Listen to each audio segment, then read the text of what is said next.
You got pancakes, you got cupcakes, now you got Kim cakes. Kim Kardashian, that booty on full display. What'd you think? Hey, I ain't mad at you, Kanye. Ain't mad at all. But what if you were married to her, though? Hey, he knew what he got himself into, man. He saw the video. He know what he got himself into. I don't know about that. You know, you'll hear something from Kanye on that. We'll talk about that in a little bit. Welcome back to the Brashtag Studios. That's Doug Chapman. I'm Jordan Cornette. And here at Brashtag, we're covering all your sports stories, the mainstream ones, the off-the-beaten-path ones, pop culture stuff. We're doing it all. We're doing it with a brass tilt to it. So we're going to get the show started like we get every show started. Doug? Off the rip. Let's get it going here. Piers Morgan, you remember that name, formerly of CNN, had his own show, Piers Morgan Live. Well, that's over. He's no longer working at CNN, but he's back making headlines with an article he wrote in regards to the N-word. It's a white man, British man, wrote an article about the use of the N-word and how it needs to go away. Some excerpts right here. It symbolizes everything multicultural America has fought so hard to move on from: white-run, imperialist, violent, sexual, malevolent barbarism. Yet far from receding in society, it's spreading out of the once clearly defined confines of private usage in the black community into the public hallways of every school in America. Now, I agree with some of this stuff. Teach the youth of today that the N-word is so heinous that even to repeat it ironically is to perpetuate its poison. Now look, he's taking a stance on the N-word that's the right one, saying he doesn't believe in the word, he wants to get rid of it. That is all great and good, and this is a white man taking a stance anti-N-word. I'm all about that. I have a little bit of issue, Doug, this guy who's a white man telling black people who are the victim of racism, it's kind of their fault because how they perpetuate this word. And also, yes, there's some things I actually agreed with in his article, but I kind of got the sense as I was reading it that this is a guy who no longer works for CNN, no longer has his show, is trying to be relevant. So it looked like he was trying to benefit off the black struggle a little bit and off that racism to make himself relevant. I didn't like that at all. What was your take? Yeah, thank you, Piers Morgan, British white guy, for telling us black people what we should do with the word that white people use in a negative term to describe us during slavery. Now, the word is not even a real word. It started off as the word negro, which means Spanish for black, during the slave trade. As Americans lost their British accent, they turned to a Southern accent. They couldn't roll the r, so they just call it negro, and then it turned into the N-word. Now, my thing is that I'm very, very, very much in agreement with Piers that the word is negative. I understand exactly where you're coming from, and when me and my black friends talk about it, there's always a dividing line, because there's some black guys who grew up that use the word so much as part of their dialect, and they understand. Like, if I go home and somebody's like, man, Doug is my N, I don't say, hey man, hold on, don't call me that. I know what he means. Now, he may not have grown up the same way I did, to where if I use that word around certain friends, they're like, man, don't use that word. I come from both sides of the track. So I have friends that use the word, probably every other word out of their mouth is the N-word, and I know what they mean by it, and it's hard to wipe that word completely out of their vocabulary. Well, here's the thing, and I got friends just the same, and I've used it before. I've heard you use it before in black circles. Yeah. It's okay, but it's not necessarily okay. And to me, I regret times when I slip up and use it, because to me, it's ignorance. It is ignorance. But I got a problem. Why is it when Chris Rock says it in a comedy special, it shouldn't be said. We laugh at it. Dave Chappelle says it, we laugh. Quentin Tarantino uses it in Django. He fills up a movie theater. Why is it okay to do that? And that's the issue I have with it, because in reality, this was a word used to scorn our people. It was something to make us feel inferior. And I'm not buying the statement that it makes us feel empowered to own the word and say this is for us, white people can't use it. White people gave us that word. So we're embracing something that came from hate. And when I use it and slip up and use it, when you use it, I don't know if you're slipping up and use it, but I shouldn't use that word. You shouldn't use that word. It should be abolished. So Piers is right in that regard, but I don't like how this man was telling us what we need to do. This is not anything new what Piers Morgan said in this thing. We didn't read anything different. Piers has a point by saying that it's a word that is derived from negativity, right?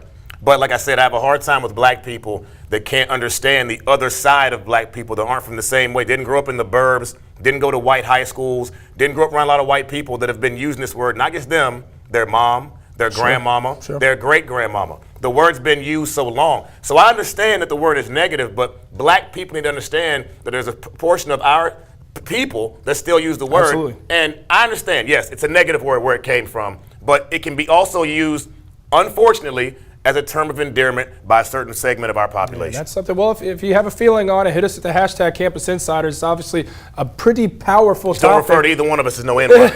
I'll be sure problems. I'm sending Doug Chapman after you. I'll find you. Well, let's see what Twitter had to say about this one. As a black man, I don't see any harm with Piers Morgan caused by his N-word article. He's starting a progressive debate. He is starting a progressive debate, but is he doing it for his own personal gains? That's what I took issue with. Who knows? How about this one? Dear white people, please don't pull a Piers Morgan and use white privilege to demand the N-word be buried. That's what he's doing.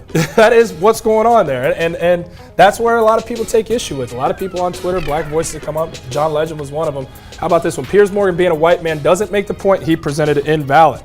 No, it really doesn't make it invalid. It's worth a discussion, but is he the right voice for it to be coming No, he's not the right voice. He's not the right They feel voice. like it's not. He's not. Well, let's keep it moving here off the rip. Leon Orr, defensive lineman for the Florida Gators. Now, this is kind of a weird story. Kid only started 2 games this season. He's been coming off the bench all season long. They go to Nashville to play Vanderbilt this past Saturday.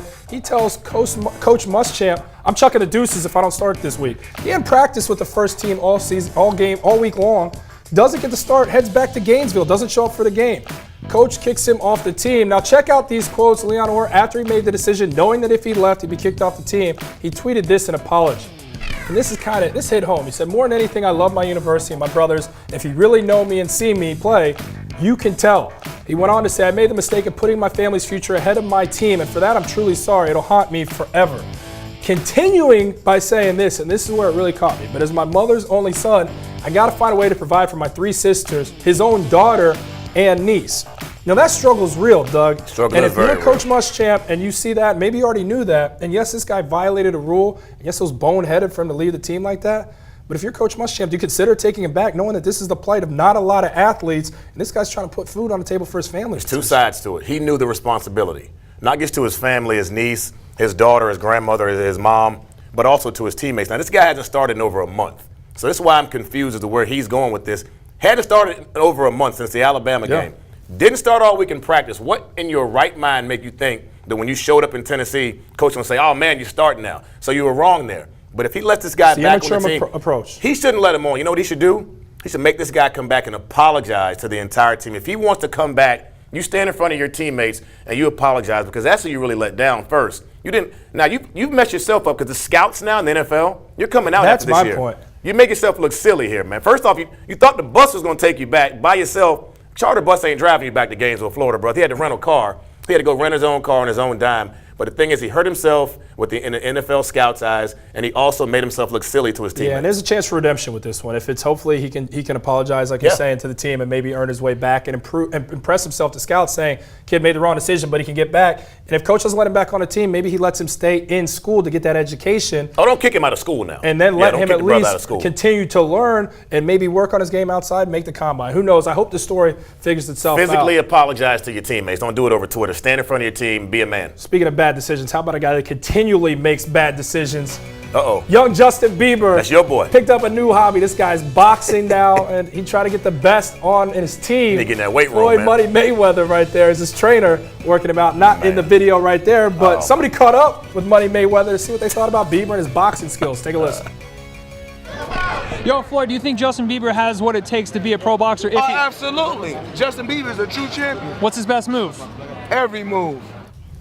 Now, God. Okay, you could tell he was just saying what he was saying. It's his buddy. It's probably a business partner to some degree, because Money Mayweather is about that paper. But come on, I mean, let's be honest. Bieber in the ring ain't no champion. He's probably going to get knocked out, right? You saw that Money Mayweather was holding about 10 stacks in his hand. The reason why, because he's smart. He knows if he even talks about this, gets this out, it's a money move. You partner yourself with somebody worth millions. You're already worth millions. That's how you get to be a billionaire. So he's trying to get the name out there, get people watching. In case he ever does get Justin Bieber in the ring, it'll be on his whatever. He'll be the one behind it. He'll get all the money from it. It's a money move for Floyd. So when Bieber gets in that ring with whoever it is, if he does, inevitably, I'd love to see it. He's gonna get his ass whooped. I'll be his hype man. I want to see him fight. And that's what's gonna happen. Now, we decided to come up with a list of our own. Not necessarily guys we want to see get whooped, but guys we like to see get in a ring and see what they got. So we got a list. I'll start off first. Who did I give up first? Jay Cutler. Now look, I know everybody's dogging this man out right now. He's been playing poor football, but I've never been a Jay Cutler fan. I'm not saying I want to see him get whooped. I want to see him put on the gloves. I want to see him get in the ring. I want to see what he's made of. I want to see if he can go out there with that smug look of his and fight somebody. Who you got? I'm going to tell you right now, my first guy on the list is Dwight Howard. I'm a Lakers fan, man. I don't like the way he handled that situation out there. I think he's soft. Now, he's got a big frame on him, long reach. He might be nice in the ring, but I think he's soft. I want to actually see him put gloves on, like you said, and see if he can be a man and take a punch. Now this next one, I want to see a pretty boy step up there. I want to see Alex Rodriguez, dude everybody hates. He on I want roids. to see him get knocked out. So A-Rod, step up in the ring. I actually want to see you get knocked out. Now I want to see this fool. I want to see him with his hands tied behind his back in the ring. Young Thug. I want to see him just get beat down by about 3 or 4 different. I want to see him in a UFC octagon is what I want to see. I mean, you look up the word ignorant in the dictionary, that picture's sitting right next to it. This last one, just because he's known for being a big dude, he's called out a lot of people, including Money Mayweather, his old friend. I don't want to see him get knocked out. I want to see if the man can fight. I think 50 might be nice. I want to see 50 put on the gloves. I want to see what he's about, Teflon Don, see if he can do it. But we got to take a break here on Brashtag. When we return, a little Serena, a little Rihanna, a little good look, bad look. What I can guarantee, it's a pretty good look regardless. So stick with us here at Brashtag. When we come back, we got more. Riri. Oh, Riri.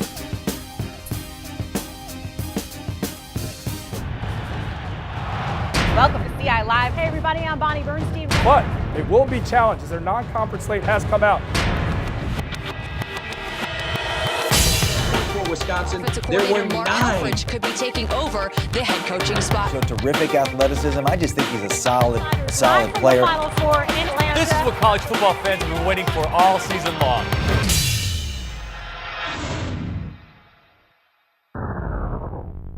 How did that happen? 2 years in a row. Are you serious? You see it, man. ACC. He dives and he's in. Gone for a touchdown. That is a must-see moment. Oh no. That is a remarkable play.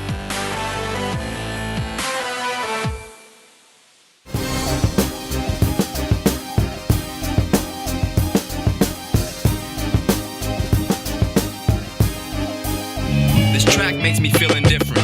Welcome back to the Brashtag Studio. So we're all about discovering new talent, right, Doug Chapman? How about this one right here? Lamb Parody, Ghetto Art. Take a listen. But nerds don't make it as artists, that's for certain. And I wrote that part in cursive to emphasize the words and the meaning. I'm leaning towards winning awards and maybe being on TV, just me dreaming. My style is unique, yeah, you've heard it all before. A genius with his mind in a book, so therefore I'm gonna. See, I like that. I like that. See, it is unique. Hip hop needs more of that. Real name Bobby Appling. Couldn't really tell you where he comes from because it's been from all over, right? All different parts. Yet he's about the music. Doesn't want to do it for the fame. He's been doing it since 2010. He likes to stay anonymous though, but I just put his government name out there, so that might change things. But he likes to shoot his own videos, and he's not doing it to make the money. Although he did admit he's broke, and that might be part of the reason why he shoots his own. Back here at Brashtag, and yeah, you just saw Lamb Parody right there with Ghetto Art. If you like Lamb Parody's music, that's Bobby Appling. Let us know at the hashtag CampusInsiders because we're all about discovering new talent right here. We want to give good music a platform, and we're discovering new talent. So let us know what you think, and if you have any artists to suggest, hit us at the hashtag CampusInsiders. So we're spotlight music, but now we're going to some brothers in the spotlight. Doug, who do we got this week? All right, we got some brothers in the spotlight. We got 2 brothers in the SEC. Now, first off, these brothers playing in the state of Alabama and Mississippi State. Jefferson Davis is rolling over in his grave. Blake Sims right there, quarterback for Alabama, going against Dak Prescott, quarterback for Mississippi State. 2 brothers going head-to-head. Alabama ranked 5, Mississippi State ranked number 1. Whoever loses this game might fall out of the college football playoff. There's Dak Prescott there. I told you, wasn't too long ago, brothers couldn't even sniff the quarterback position at those 2 schools. Now you got 2 brothers going at it this weekend. Huge game in the SEC, in the SEC West, and in the college football playoff picture in particular. Can't wait to watch it. Can't wait to watch that one. Can't wait to watch this one. How about Florida State versus Miami this week? It doesn't necessarily have the same luster that it usually has because Miami's down, but a lot of people think Miami can hang in the game. What do you think? They can hang because of the rivalry. I think the guys will be jazzed up, jacked up to play. It's the number 2 ranked or 3 ranked now team in the nation coming to your place. They had your number the past few years. They got a Heisman Trophy winner over there. If I'm playing for Miami, I'm fired up right now. What we do know is there used to be some dogs that played in these Florida State-Miami matchups. So much so we decided to take a look back at some of our favorites. I got one from Florida State. I'm going to start you off, and he might be the dog of all dogs that were put on that Seminoles uniform. That's Deion Sanders, shut-down defender, special teams extraordinaire, and did it with flash. Deion Sanders built his name at Florida State and continued to build it through. Remember the urban legends of him with the Timbs on, running the 4.240. The guy's a legend, continues to be on the TV side of things. Love Deion Sanders. Let's flip it over to the Miami side. There he goes. Warren Sapp, probably the best 3 technique to ever play the college football game. He talked a big game, played an even bigger game, was almost unblockable. I used to love to watch him play. He made me start watching the defensive linemen when I watched college football. How about this one? Charlie Ward. This guy was arguably, in a lot of people's minds, the best player to ever put on a Seminoles uniform. Definitely the best quarterback, Heisman Trophy winner. But not only was he a great football player, he played hoops. Decided not to even play professional football, though he easily could have. Decided to play basketball for the Knicks and had a pretty good career. That guy's a legend. And this is my man right here, my brethren, Rohan Marley. That's your guy. Undersized, 5'7", 190-pound linebacker, played next to Ray Lewis. Also played with Dwayne "The Rock" Johnson.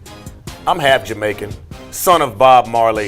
Used to love watching this guy, one of the toughest players to ever play. And they let him smoke ganja because he was Rastafarian. He battled with the NCAA, one of the first rebels. And his son, Nico Marley, is a star linebacker at Tulane. Dropping knowledge. That's a good look. Yes, sir. Which leads us into our next segment. Good look, bad look. Pretty self-explanatory. If it's a good look, it means I agree with it. I'm cool with it. If it's a bad look, it means I'm not feeling it. So let's get it started right now. Rihanna went to the White House this past week. When asked about her thoughts of the president, this is what she had to say. Take a listen. Rihanna, what's the best thing about visiting the White House, Rihanna, what's the best thing about visiting the White House? My president being black. Okay.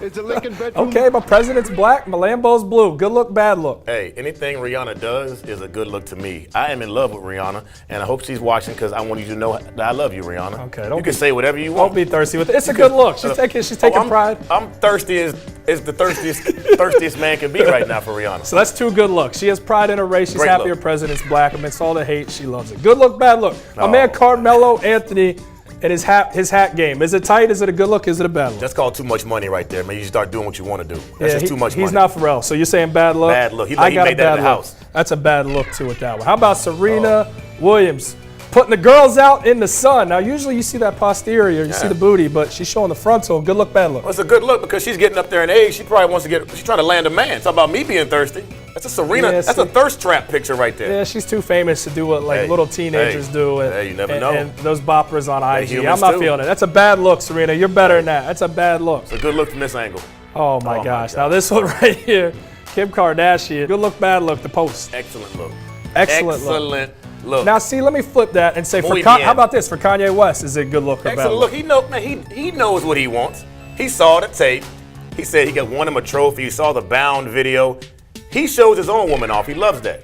I mean, it's a good look for Kanye. I'm saying it's a good look for Kim, obviously. I think it might be a bad look for Kanye West. Look, they have a child. You can't be putting your booty out there like that. That child about to inherit $1 billion when it grows up because of mama's booty and daddy's talent on the microphone. Watch. That's real talk. So when we return, we'll hit you with some real talk. So stick with us here on Brashtag. This track makes me feel indifferent, inconsistent with the written, but I'm writing on some kind of lost mission or a journey. And Sports is live, and people everywhere are chiming in.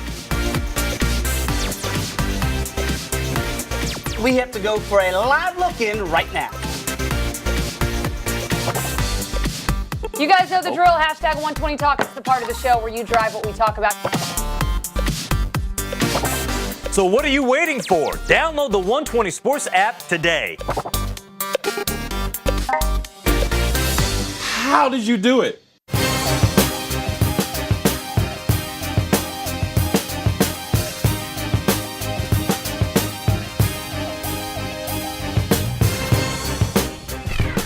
Seth Davis continuing with the heavy hitters. This week he's got Dan Mullen, head football coach for the Mississippi State Bulldogs. Got to be a coach on everyone's top list. This guy is coaching his behind off for this team. #1 football team in the nation joined Seth Davis on Thursday. A great interview, a must watch.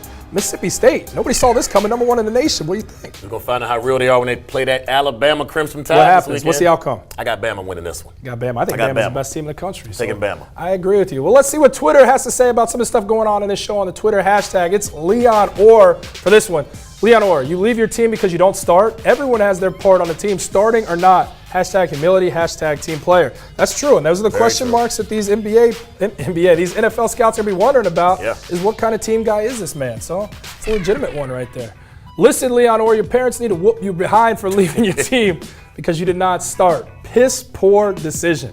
That's yeah, man, real. it was a bad decision, man. You got to stick it out. You knew you weren't going to start. Come on, man. He was frustrated. You know, he's talking about his family, and he's letting his family down by the selfish decision he made. So we'll see what happens. Hope it works out He's a young for kid. Leonor. That's real Man. talk. Learn a lesson, brother. Real talk. That's how we conclude the show, like we do with everyone. Some real talk, something near and dear to our hearts. Doug Chapman, I'll get us started here. Well, college basketball season tipping off in just under 48 hours. I felt it pertinent to dedicate my real talk to one of the most polarizing figures, Coach John Calipari of the Kentucky Wildcats. The man's a true lightning rod for critics, due large in part to how he runs his program there in Lexington, Kentucky. He's made famous, or infamous, depending on how you look at it, the idea of the one-and-doners, kids who start in college for one season before exiting for the big bucks at the college level. This really irks the purists of college basketball, those college basketball heads that love the game. They argue that Coach Cal is contaminating the sport. The integrity of the game is being altered by guys exactly like Coach Calipari. But let's be honest here. The money-hungry university presidents, the athletic directors driven by the next dollar, those are the ones responsible for the great demise here. It ain't Coach Cal. I was once a Calipari hater. My producer knows that. But I had an epiphany. I realized this guy is getting rich off the college game like the rest of these institutional suits, yes.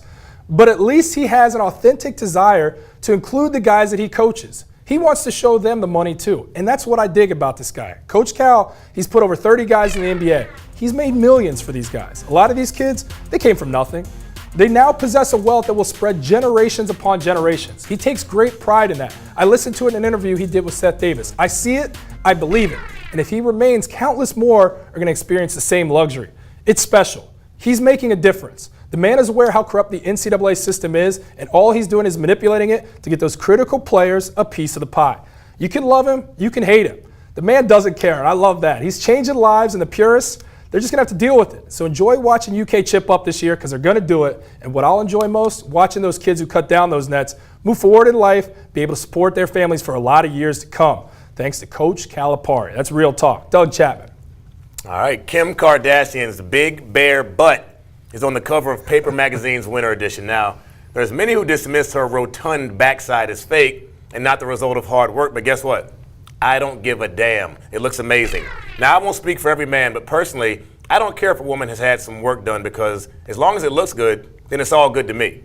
Why do you think strip club parking lots are full on weekends? Why is the swimsuit edition of Sports Illustrated so popular? Why are there women on television who are insanely attractive but can't string together a proper sentence? It's because men love aesthetics, especially this guy right here. Now, don't get me wrong. I also love a lady with substance. I appreciate a woman who is highly intelligent and nurturing, but I'll look past a whole lot if your physique is top-notch. I'm just being honest. So, ladies, if you have the resources and you want some work done up top, on the back end, you go for it. Don't let these ladies out here talk you out of your game because most of them have fake hair, fake nails, fake purses. Something's fake. Don't even worry about them. Because even if you bought it, it's yours. And to me, ladies, you are appreciated. Hey, I'm just keeping it real, man. hey. You know, what I respect is this man is taking real talk to the realest of levels. That's what I would tell a woman to her face if I saw her out. And he's using I this don't care if you platform bought to it, do sweetheart. I don't care if you bought it. It's yours now. We should light a candle and call it Doug's Final Thoughts. We can have it together. That's how we should end the show. What a great way to end the show. Layup parody, ghetto art for Doug Chapman. I'm Jordan Cornette. I like this dude right here, too. I would buy this kid's music. If you like it, hit us at the hashtag. And I download a lot of music illegally. I would buy this guy's music. Telling you everything. Real talk everywhere. Always. Listen to hashtag Campus Insiders if you like the music. If you like us, we'd love to hear your thoughts. Deuces. That I want to float to the internet. Spend a lot of time trying to entertain the aliens. Maybe we should pray again. Trying to gain an extraterrestrial. Oh, man. Crazy. Just kidding. Let it be like true Rastas. There's a little bohemian sound to it. It's good music. See, hip hop needs this, man. More of this less Young Thug. More of this. Put Young Thug in the ring. Put this on your iTunes.